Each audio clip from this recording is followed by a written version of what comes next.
Bismillahirrahmanirrahim. Assalamualaikum warahmatullahi wabarakatuh. Alhamdulillahirabbil alamin. Segala puji bagi Allah Subhanahu wa taala yang telah melimpahkan rahmat, taufik, hidayah kepada kita semua, sehingga pada kesempatan ini saya dapat menyampaikan materi dengan baik. Sholawat serta salam semoga senantiasa tercurahkan kepada junjungan kita, beliau Nabi Muhammad SAW, serta keluarga, sahabat, serta seluruh umat beliau hingga akhir zaman nanti. Amin amin ya rabbal alamin. Baik, sebelumnya perkenalkan, nama saya Najwa Azahra dengan NIM 244110405169 dari kelas PGMID dengan mata kuliah Metodologi Studi Islam yang diampu oleh beliau Bapak Ishak Suryo Nugroho MSI. Baik, pada kesempatan ini saya akan menjelaskan tentang 3 pembahasan utama. Yang pertama itu ada pengertian metodologi studi Islam secara bahasa maupun secara istilah. Yang kedua itu ada Islam dibangun atas 5 pondasi dengan yang kita biasa sebut itu rukun Islam. Yang ketiga itu ada penjelasan mengenai dalil nakli dan dalil akli tentang mengapa manusia itu harus percaya kepada Allah Subhanahu wa taala. Ya, baik. Yang pertama itu dari pengertian metodologi studi Islam. Dari pengertian metodologi secara bahasa atau etimologi, kata metodologi itu berasal dari bahasa Yunani yang dari kata metodos dan logos. Metodos itu jalan, cara, atau langkah yang ditempuh untuk mencapai tujuan tertentu. Sedangkan logos yang berarti itu ilmu atau pengetahuan. Sedangkan dari kata studi berarti kajian atau pembelajaran secara mendalam terhadap suatu objek tertentu. Adapun kata Islam berasal dari kata aslama yuslimu islaman yang berarti tunduk, patuh, berserah diri, dan selamat. Secara bahasa, metodologi studi Islam yaitu ilmu yang membahas tentang cara atau metode dalam mempelajari ajaran Islam secara sistematis dan terarah. Dari pengertian metodologi studi Islam secara istilah, metodologi studi Islam yaitu ilmu yang membahas berbagai pendekatan, metode, dan cara yang digunakan untuk memahami Islam secara benar berdasarkan sumbernya, yaitu dari Al-Quran dan hadis. Dalam dalil Al-Quran, Allah Subhanahu wa Ta'ala berfirman, Bismillahirrahmanirrahim. Ad'u ila sabili rabbika bil hikmati wal mau'izatil hasanah al-hasanati wajadilhum billati hiya ahsan, yang artinya serulah manusia kepada jalan Tuhanmu dengan hikmah dan pengajaran yang baik, dan berdebatlah dengan mereka itu dengan cara yang paling baik. Dalam Quran surat An-Nahl ayat 125. Jadi dalam ayat ini itu menjelaskan bahwa dalam mempelajari dan menyampaikan Islam itu diperlukan metode yang baik, bijaksana, dan sesuai dengan tuntutan Allah Subhanahu wa Ta'ala. Dan yang pembahasan kedua itu Islam dibangun atas 5 pondasi. Rasulullah SAW bersabda, Buniyal Islamu ala khamsi, yang artinya Islam dibangun atas 5 perkara. 5 perkaranya itu apa aja? Yang pertama, syahadat. yaitu bersaksi bahwa tidak ada Tuhan selain Allah dan Nabi Muhammad adalah utusan Allah Subhanahu wa Ta'ala. Kemudian mendirikan sholat, menunaikan zakat, berpuasa Ramadan, dan menunaikan ibadah haji bagi yang mampu. Dari hadis riwayat Bukhari dan Muslim. Kelima pondasi tersebut itu dikatakan juga rukun Islam yang menjadi dasar kehidupan seorang muslim. Yang pertama itu syahadat. Syahadat merupakan pondasi yang utama dan paling utama dalam Islam. Dengan lafalnya itu ada asyhadu alla ilaha illallah wa asyhadu anna muhammadar rasulullah, yang artinya aku bersaksi bahwa tidak ada Tuhan selain Allah dan aku bersaksi bahwa Nabi Muhammad SAW adalah utusan Allah. Syahadat mengandung dua pengakuan. Yang pertama itu ada tauhid uluhiyah. Apa itu tauhid uluhiyah? Jadi tauhid uluhiyah bahwa hanya Allah yang berhak disembah dan tidak ada sekutu baginya. Kemudian yang kedua itu ada risalah Nabi Muhammad SAW. Risalah itu bahwa Nabi Muhammad adalah Rasul terakhir yang wajib diikuti. Nah, di situ ada hikmah juga dalam syahadat. Yang pertama itu menjadi pintu masuk agama Islam. Yang kedua, membentuk keyakinan yang benar. Yang ketiga itu menjadikan kita hidup itu lebih tenang dan terarah. Yang keempat itu ada menumbuhkan rasa tawakal kepada Allah Subhanahu wa Ta'ala. Pondasi yang kedua itu ada sholat. Sholat merupakan ibadah yang wajib dilakukan dalam sehari semalam itu ada 5 kali. Sholat juga disebut sebagai tiang agama karena menjadi pembeda antara orang yang beriman dan orang yang kafir. 5 kali dalam sehari semalam itu ada sholat subuh, sholat zuhur, sholat asar, sholat maghrib, dan sholat isya. Yang sehari semalam itu jumlahnya ada 17 rakaat. Dalam Quran Surat Al-Baqarah ayat 43, Bismillahirrahmanirrahim, wa aqimus sholata wa atuz zakah, yang artinya dirikanlah sholat dan tunaikanlah zakat.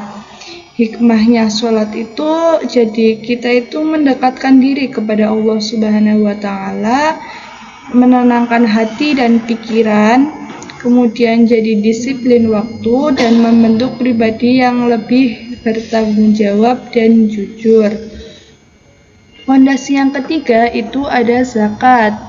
Zakat itu mengeluarkan sebagian harta tertentu yang telah mencapai nisab untuk diberikan kepada golongan yang berhak menerimanya. Tujuan zakat adalah membersihkan harta dan membantu sesama. Dalam dalil Quran Surat At-Taubah ayat 103. Bismillahirrahmanirrahim.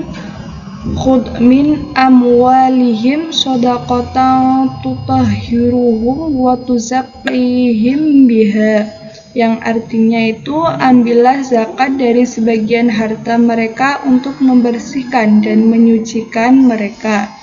Hikmahnya itu jadi jiwa kita itu bersih dari sifat kikir, kemudian membantu fakir miskin, mengurangi kesenjangan sosial, dan menumbuhkan rasa persaudaraan bagi sesama muslim.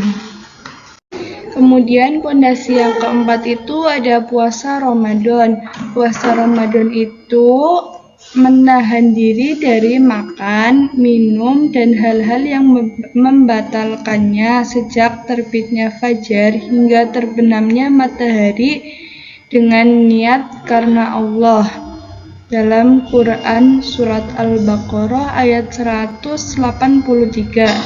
Bismillahirrahmanirrahim. Ya ayyuhalladzina amanu kutiba alaikumusyamu kama kutiba alal ladzina min qablikum la'allakum tattaqun. Yang artinya, wahai orang-orang yang beriman, diwajibkan atas kamu berpuasa sebagaimana diwajibkan atas orang-orang sebelum kamu agar kamu itu bertakwa.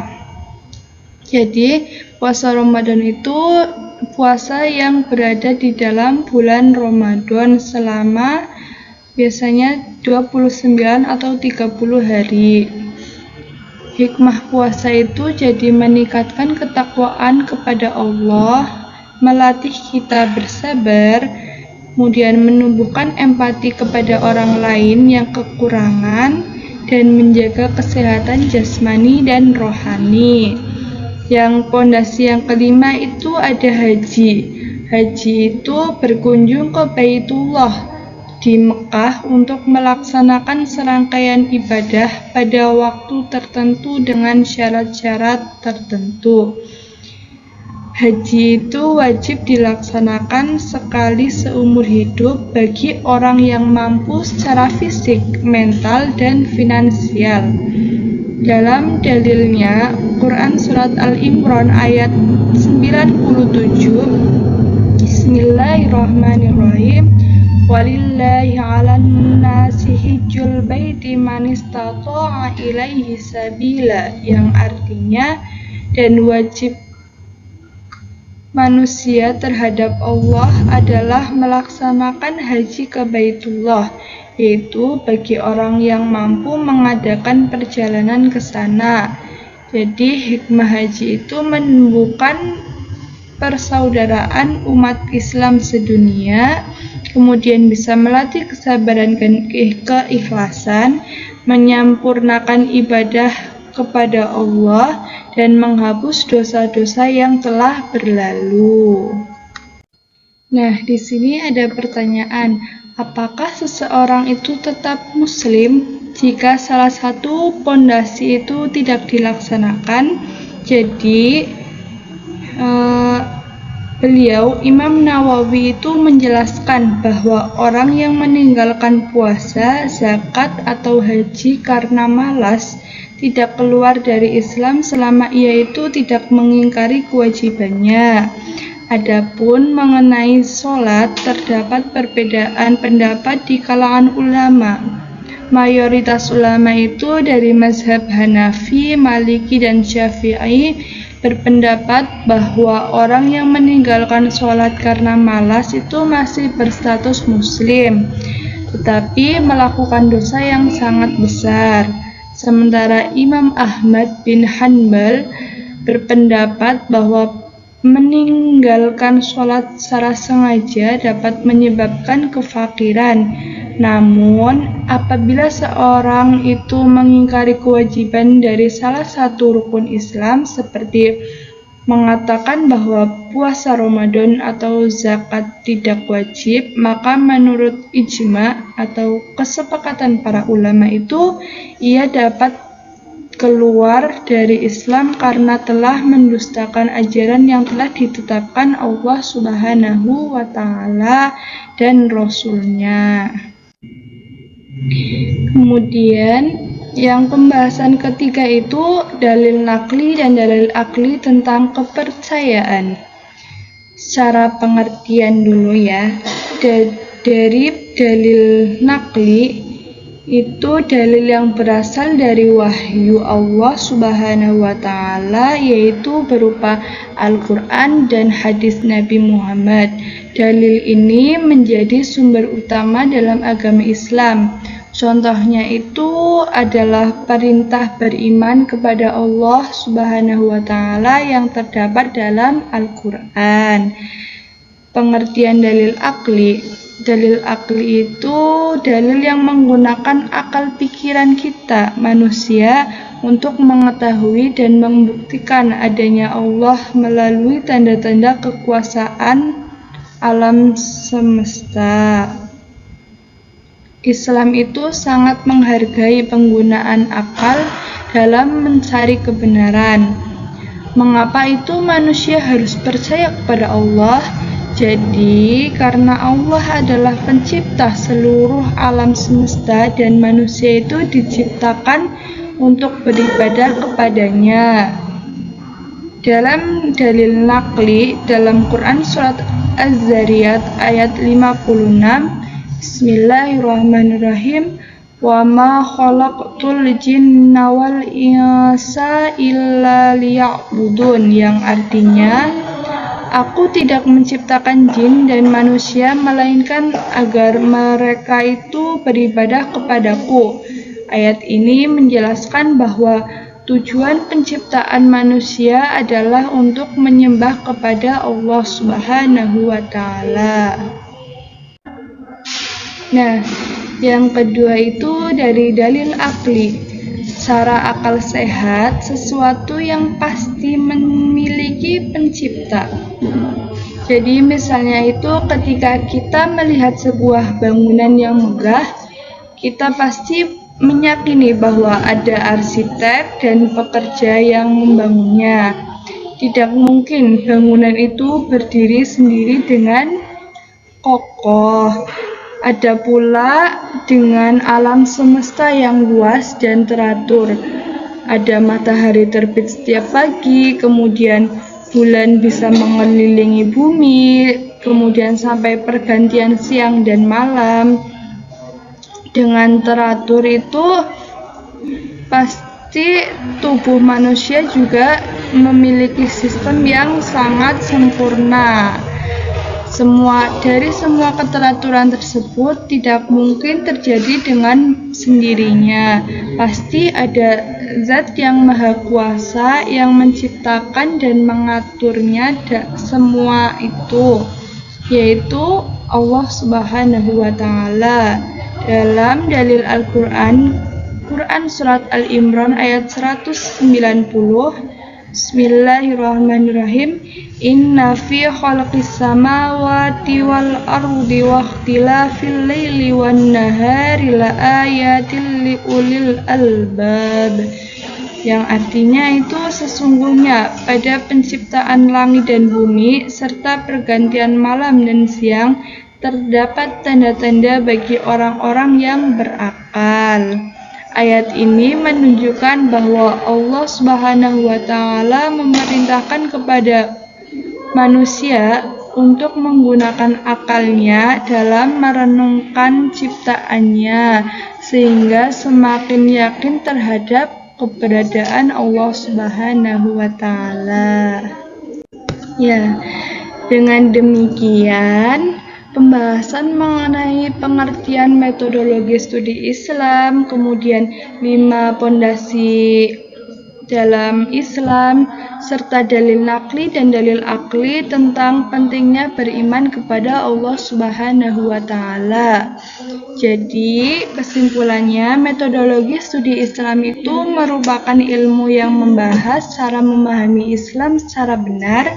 Islam itu dibangun atas 5 pondasi utama yang disebut dengan rukun Islam, dan keimanan kepada Allah Subhanahu wa Ta'ala dapat dibuktikan baik melalui wahyu atau dalil naqli maupun melalui akal, yaitu dalil akli.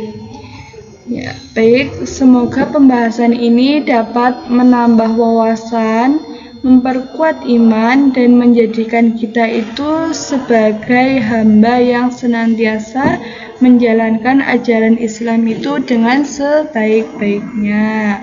Sekian dari saya. Assalamualaikum warahmatullahi wabarakatuh.